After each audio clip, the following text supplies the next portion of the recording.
Hello, my sister, my brother. God bless you. You're welcome in Lovers of God International Ministry. So, today we are going to learn from the Gospel of Matthew, chapter 5, because we are studying now the New Testament, and today we are going to study Gospel of Matthew, chapter 5. So the sermon title is A Transformed Heart Reveal the True Life of the Kingdom. So that is our sermon today. So we will study chapter 5, Matthew chapter 5. So we will see what happens in the chapter, and we will see sort out many things today. So this is going to be very beautiful and very powerful sermon today. By the grace of God, God bless you, my brother, my sister. God bless you. So we'll see in Matthew chapter 5 records the beginning of the sermon of Mount. Sermon on the Mount. On the Mount. Yes, sir. Jesus sat on the mountain, on the mount, and he began to teach many beautiful things. And this was the beginning of his ministry when Jesus Christ, we saw that in chapter 4, we saw that, but we see chapter from first, second, third, no, today's fifth chapter.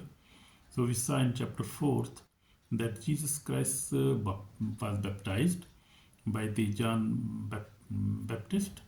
He was baptized by the water in the river of Jordan, and then he was led to the wilderness by the guidance of the Holy Spirit, and there he spent 40 days and 40 nights fasting, eating nothing, he ate nothing, he had nothing, and he was tempted by the devil, and he passed that test and temptation. He cleared the temptation. He was succeeded defeating the devil and his lies, and then he came to Galilee to his town, and then he start preaching, and we saw these all things in chapter 4.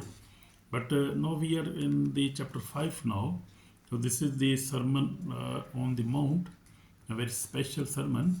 So here Jesus declared the beatitudes, define true Christian character, and also teach about salt and light, and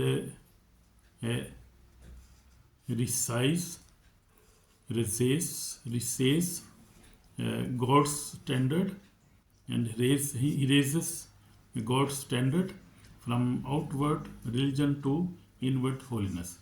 So this is big lesson here. We see that God is not looking for religious appearance, but a changed heart that lives differently in the word. So that is the big lesson in these things we will see today. So we will go on. We will see the attitudes, the characters of kingdom people in Matthew 5 from verse 1 to 12. We will see now. We look in these verses now. So Jesus began the describing who is true blessed. So this is Jesus tell us about the blessings, who is really blessed in the kingdom of God, on the earth, and also on the kingdom of God. Hallelujah. Amen. God bless you. So Jesus started and said, blessed are the poor in spirit, for there is the kingdom of heaven. Amen. Amen. And the second he said, blessed are those who mourn, for they shall be comforted. Amen. Amen. So then he said, blessed are the meek, for they shall inherit the earth. Amen. Amen. So then he said, blessed are those who hunger and thirst of righteousness, for they shall be filled. So these blessings, Jesus Christ told us about these blessings in the Sermon on Mount, on chapter 5, Matthew chapter 5. So these are wonderful words. You see, the people, he said, people blessed are in spirit, for there is kingdom of heaven. So what it means, pure, uh, poor mean in spirit mean very humble, poor people, not poor actually, they don't have money, but the poor mean in spirit mean who is very hungry and looking for God, and is very pure man, and he seek for God, so he is really blessed, Jesus said. So secondly, he said, those who mourn, for they shall be comforted.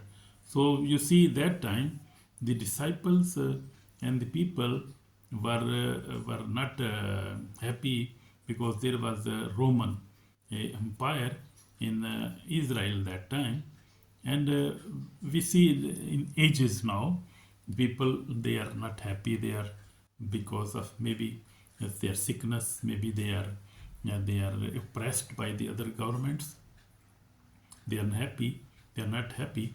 So there can be many reasons for their unhappiness and for their mourning, but God said, Jesus said, they shall be comforted. Amen. So then he said, blessed are the meek, for they shall inherit the earth.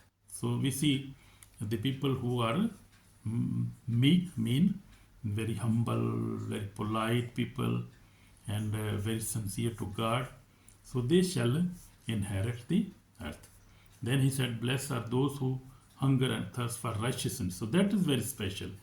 We must always be hungry for the righteousness, for the holiness, to spend holy life, to good righteous words in our life.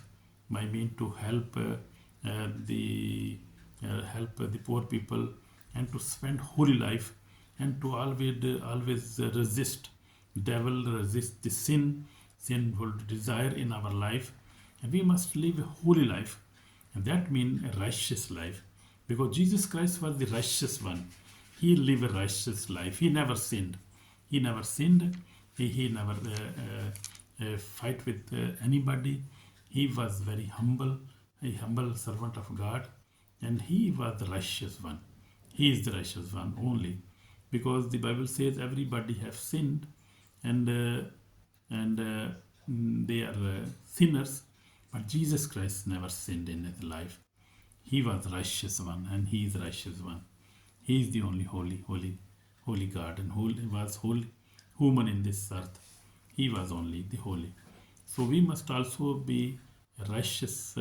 We must live a righteous life, and we must not sin. We must love each other. We must forgive each other. We must read the Bible. We must obey the word of God and live a righteous life. So we'll see the spirit truth. We will see spirit truth now. So this is also our point. No, God's blessings are not based on power, wealth, or pride. God blessings. God bless humility, repentance, mercy, and purity. So we see the spirit truth. We see spiritual truths now.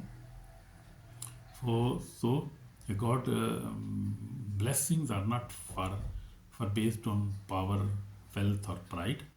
God's blessings are based on humility, repentance, mercy, and purity. Amen. God bless you, my brothers. I hope you are understanding the Bible very well now.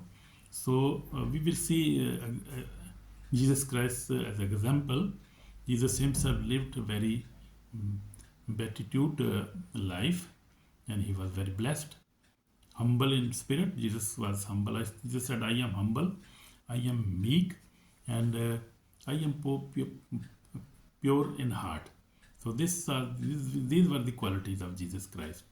He was humble in spirit, meek in power, pure in heart, obedient unto death.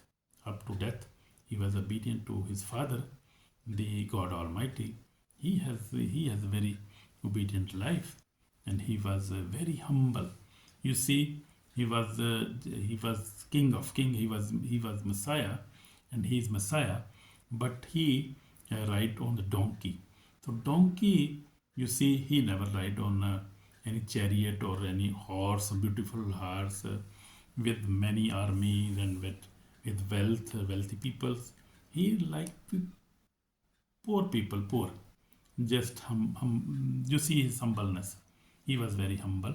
Even he was creator of the universe. He was God. He is God, but you see his humbleness. He's really humble. He's really humble. Really mild, really meek in power, pure in heart. He was pure in heart. But he was saying the truth. He never lied. He never made any lie promises to his disciples, to believers. He said what was true, and we see that is true. What is true? He said is true. He was obedient to his Father, Jesus Christ. We are talking about Jesus Christ now. So he was obedient to his Father even to the death. Even he is in the Garden of Gethsemane, he said, Father, your will be done, not mine. You see, he was humble, meek, he was pure in heart, obedient, and he obeyed the will of his Father. And even took the cross, even very, very dangerous life, a very dangerous death.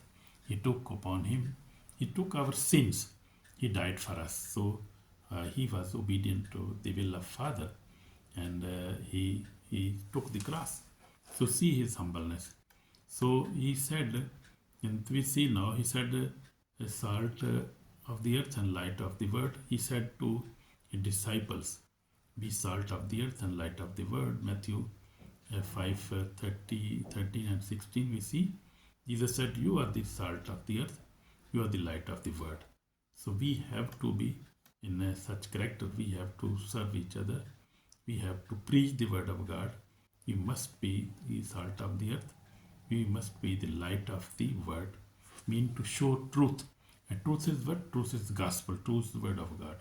Truth is Jesus Christ. We must be the light. We must show them what is true and what is right and what is not right. So this is big lesson here. Salt preserve, believers must stop corruption.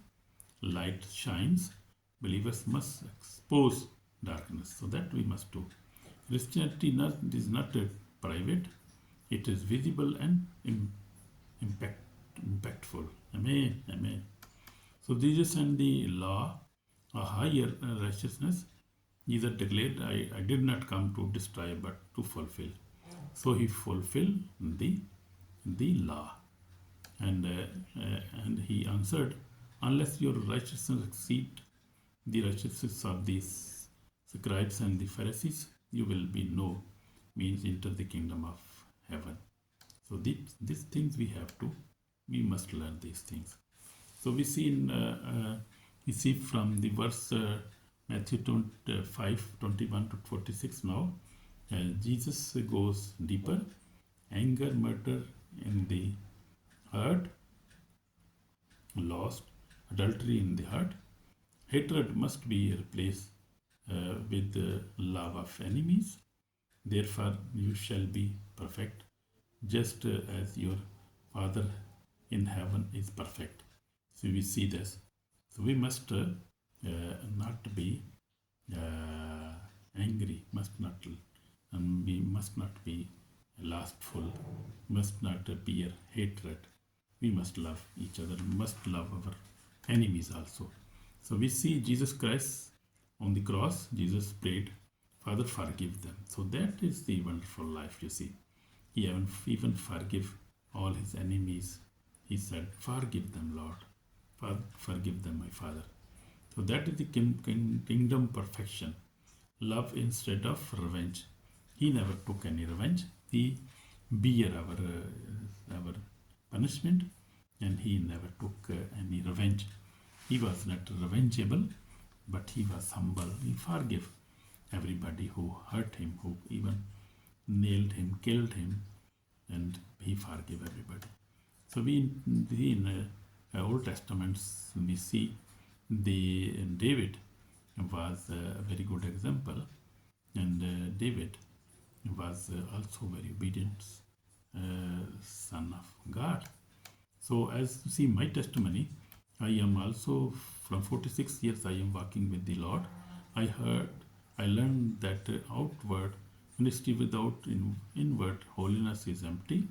But for the last years, God has blessed me. I have overcome all kind of sin, and now live a holy life by the grace of God. This is not my own strength, because we cannot overcome any sin and sinful desire with our own power. We need the power of the Holy Spirit. We need the power of God. We need the Word of God. Actually, we need the Word of God to remember it by heart. So I have been reading the Bible, and God has given me wisdom even to preach the Word of God. Thank you, Jesus. Thank you, Father. Thank you, Holy Spirit, for this blessing. So this is called for repentance now. Jesus makes it clear, if the hurt is not transformed, religion will not save the soul of on the day of judgment. So we must repent. So we will go for repentance now, and we will ask for repentance. Jesus Christ, clean my heart, not just my actions. Make me salt and light in the word. I repent of the hidden sins and wrong attitudes.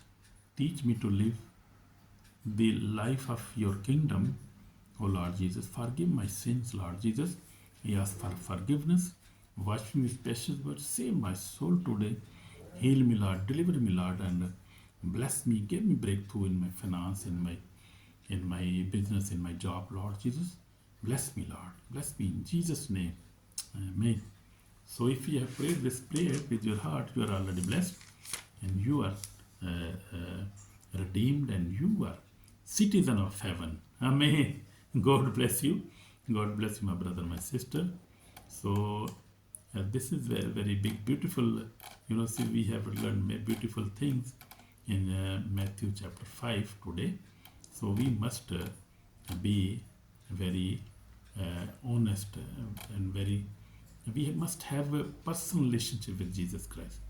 That will save us. Not a religion, not a practicing anything, but just to have a personal relationship with Jesus Christ of Nazareth, our Savior, our Lord.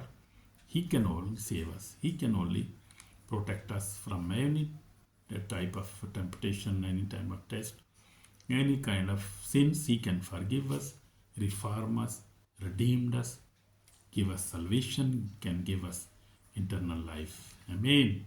So God bless you, brother, my sister. God bless you. Share and also subscribe this, and God will bless you more and more. In Jesus' name, amen. Shalom, brother.